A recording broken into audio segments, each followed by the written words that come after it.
Okay, solving exponential and logarithmic equations. Did you do it? All right, awesome. Okay, when we're solving exponential equations, we're looking for two things. One, can we write the bases the same? Or for logarithmic or exponential equations, we want to look and see if we can make the bases the same. If we can make the bases the same, so like in this case where it says that b to the u equals b to the power of v, if I can make the bases the same, then that means then that u is going to equal v. If when we're solving logarithmic equations, if we can do a similar thing, make it so that we have the log base b of u and the log base b of v, then once again, just u is going to equal to v. And so our goal is going to be able to try to get it in to look like that. If we can't, then we have a little bit more work to do, but that's where we're going to shoot for. So example 1 here that you have done says solve the equation 9 raised to the power of x equals 3 raised to the power of x minus 1. First thing I'm looking at with the 9 and the 3, can I write them with the same base? Yes, because 9 is 3 squared. So I will change this to 3 squared to the power of x equals 3 to the power of x minus 1. So then that means that we have 3 to the power of 2x because we multiply the 2 and the x equals 3 to the power of x minus 1. And since the bases are the same, then the exponents have to be equal to each other. So 2x equals x minus 1, so x equals negative 1. And the one thing you always want to make sure you do is that you confirm your solution. It doesn't have to be with a graph, but at least check it somehow to make sure that you are correct.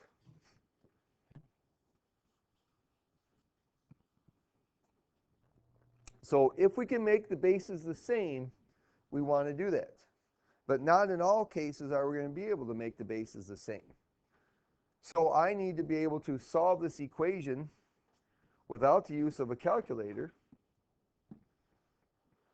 or without the use of a table or graph. And so there's only one way to get that x from being in the exponent, and that's to do what? Okay. Take either the log or the natural log of both sides, because then my power rule for logarithms comes into place, and I can move the x from an exponent to where we want it to be. So I'm going to take the log of both sides. How many of you did natural log? Okay. You know it doesn't matter. Okay? Does not matter. So now I can move x to the front. Oops.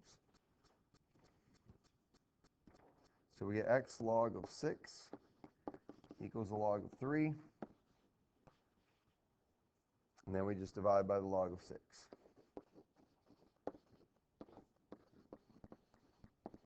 But like I said, it does not matter whether you use natural log or common log. Either way, you'll get the same answer.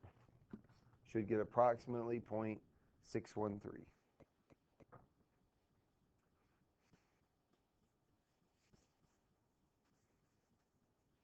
And once again, you should check your answer to make sure that it is correct. And the thing is that you have to remember that because it is an approximation when you get this answer, that means it's not going to be perfect, but it's going to be really close. So when we check this answer,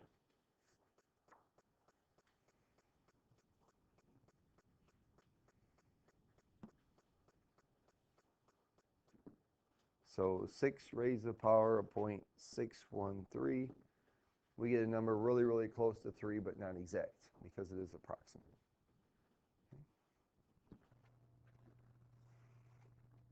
Now, some of them then get a little bit harder, like number 3 here, that this becomes, or presents itself with a little more work. So once again, we have a basis of 4 and 5. You can't make them the same. So I need to take the log of both sides or natural log of both sides. I'll do natural log this time.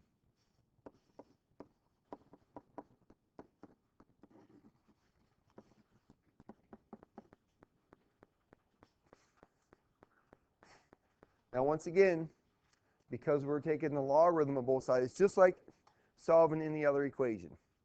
I can do anything I want to either to one side of an equation as long as I do it to both. So we move the exponent.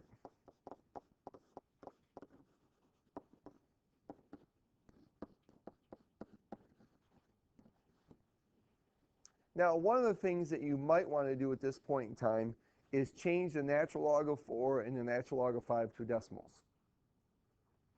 Okay. You can do that, or you can leave them there. Now, I've seen work from all of you that where you did both of those things, and it's actually up to you. I prefer sometimes to work with decimals just because I'm able to understand that more than having the natural log of 4.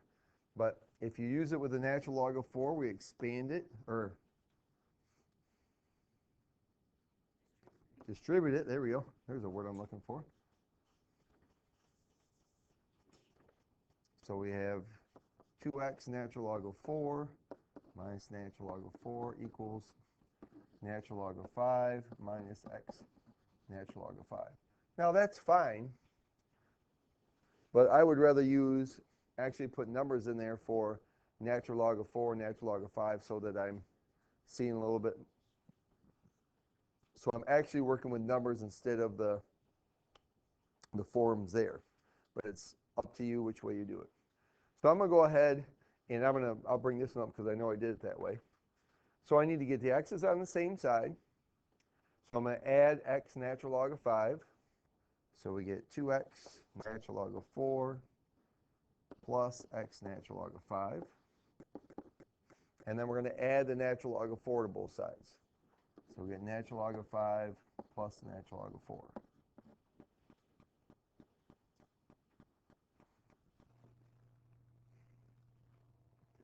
Factor out an x.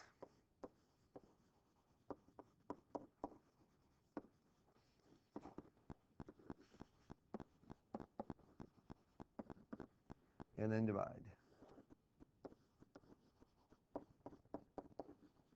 So now, when you divide this, what do you have to make sure of, Sierra?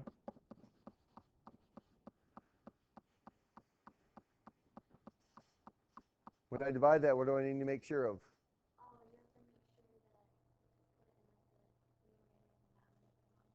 Okay, so either write it as a fraction in your calculator, or you got to make sure you use parentheses, okay? And because of on our calculator, because the natural log is a little bit tougher on our calculator, because when I put it in there, it automatically puts a parenthesis, and then we're going to have a whole bunch of parentheses. Well, there's not a bird, but there is something. Okay. So we got natural log of 5 plus natural log of 4 in the numerator, 2 natural log of 4 plus natural log of 5 in the denominator. Okay. And you would get the same answer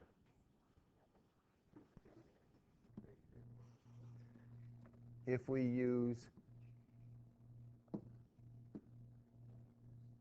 and I went and did it so that I changed them to decimals.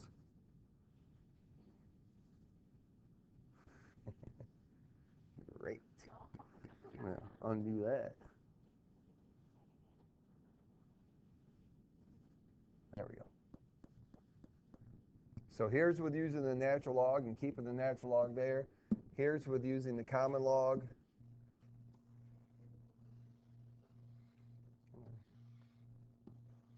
All right, I guess it doesn't like me. Here's with using the common log and changing it to decimals and working with decimals. And so either way you want to do it, does not matter. You're going to get the same answer. So go ahead and do it whichever way you like it better. If you'd rather work with the decimals here, So change it to decimals. So you actually have numbers that you're working with. If you want to use, just keep it as natural log of 4, natural log of 5, or log of 4, log of 5. That's completely up to you.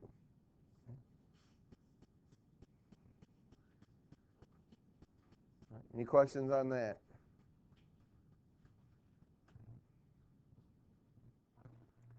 Okay. What did we go through? 4 or 5? 4? Okay. Now, using substitution to solve.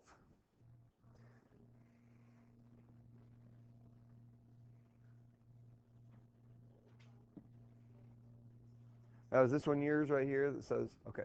All right, so I'm going to go ahead and do this one up here for you. So it says 2e to the 2x minus 9e to the x plus 4 equals 0. So what we're going to do is, if you remember, the thing we were always looking for when we're factoring is I'm looking to see if whatever my variable is here, that the variable here is raised to the second power of that. So it's the exponent is double.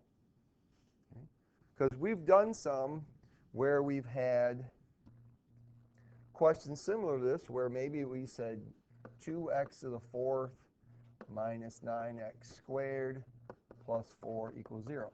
Now, the difference with that one is, what did we use as our first terms here? What are the first terms that go here and here? They were what?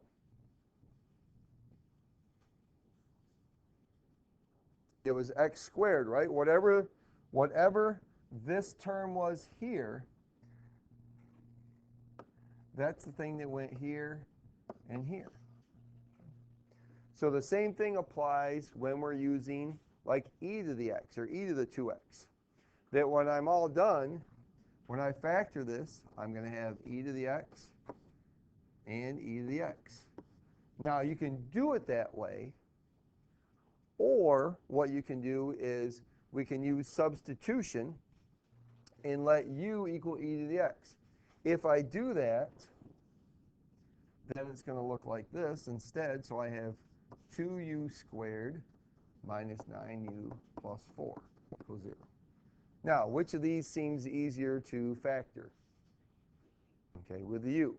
All right, so by substitution, I can let some variable, I could use any variable I want. U just seems to be one that's widely used.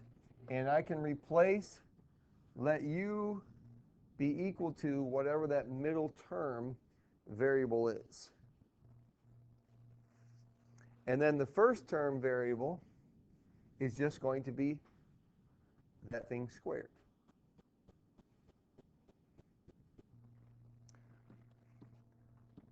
So then now, what we're doing when we factor, so we have 2u and u.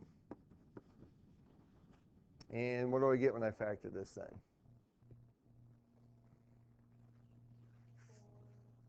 Well, what does this tell me here? With a positive before the 4 tells me they're both going to be the same sign, right? Okay. Since this is a minus, means they're both going to be negative. So to get 9, we have to do 8 and 1, right? Okay. So that means that the 4 has to be here, and the 1 has to be there. Okay. 2 times 4 is 8, and 8 plus 1 is 9. So what do we get? We get that u equals 1/2, and u equals 4, right? Okay. But instead of u, we're working with e to the x. So I'm going to say then that e to the x equals 1/2, or e to the x equals 4. Well, how do I find those numbers then? How do I find the value of x?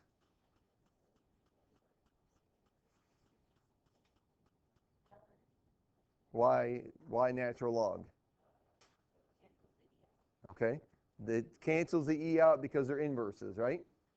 So if I took the natural log of both sides now,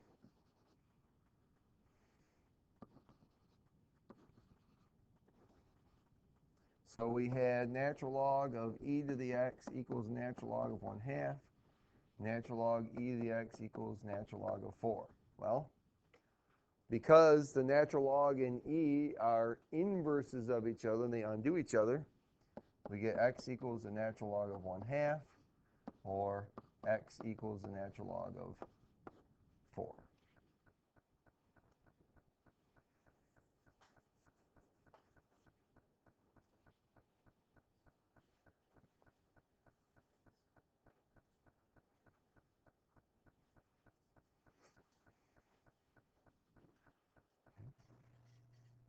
All right, so the one you did then, here, e to the 2x minus e to the x.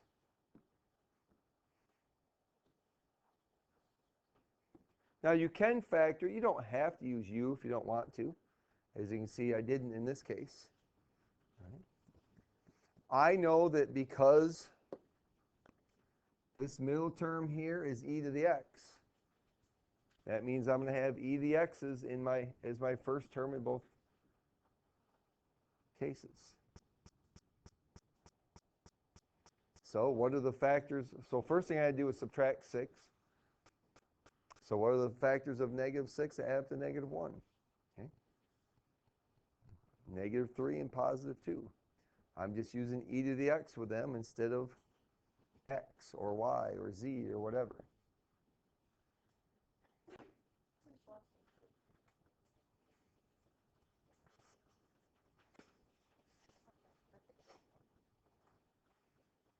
And you could have used u also if you wanted to.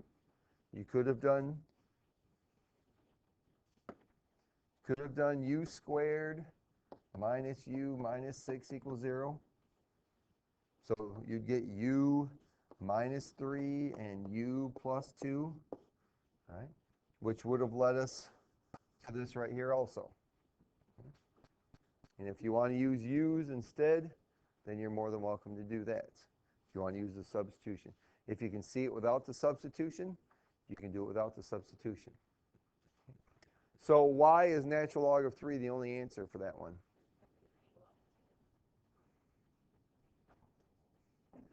Thank you, Shelby.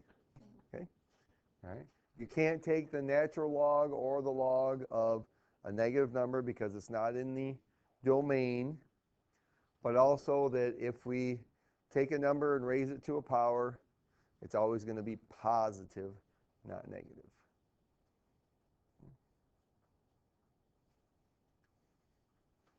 Did I put this 4b on your paper? Okay, I want you to do that one.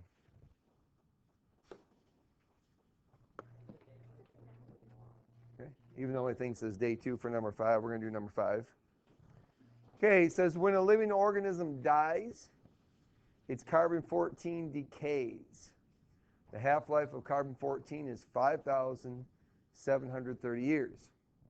So the amount of carbon-14 remaining at time t is given by m of t equals p times 0.5 raised to the power of t over 5,730, where p is the mass of carbon-14 that was present initially. The function m can be used to determine the age of fossils and some relics. So it is determined that a mummy has lost 32% of its original carbon-14. When did the person die? So if they lost 32% of what they had, then how much they have left? 68%, right?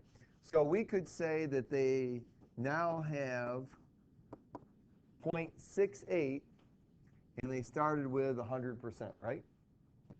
So my starting value P would be 100%.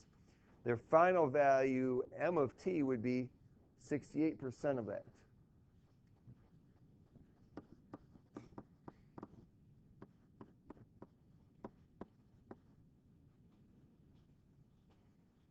Okay.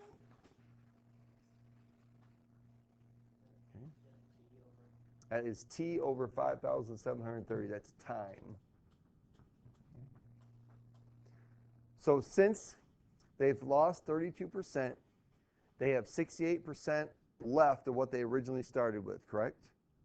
So I could pick any number I wanted to be the starting number, but this finishing number, M of t, has to be 68% of that. So we might as well just start with 1 and use 0.68. Okay? It will still get you the same values. Because the first thing I would have to do, so let's say if I started with 100 here and 68 here,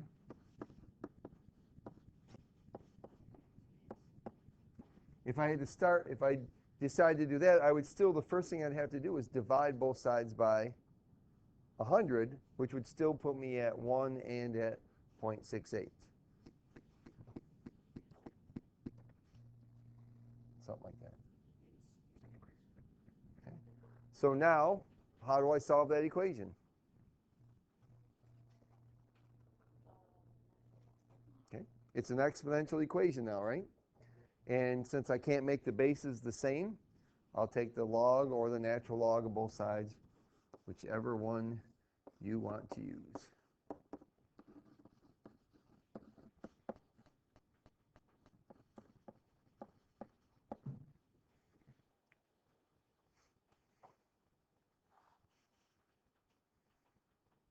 So I can move the t over 5,730 to the front, divide by log of 0.5, and then multiply by 5,730.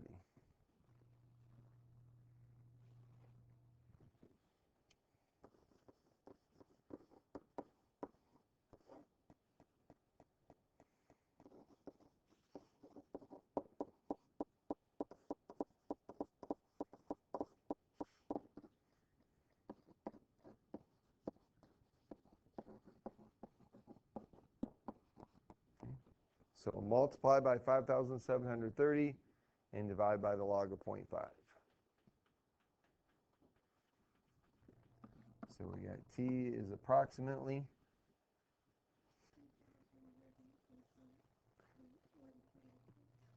3,188.13 years.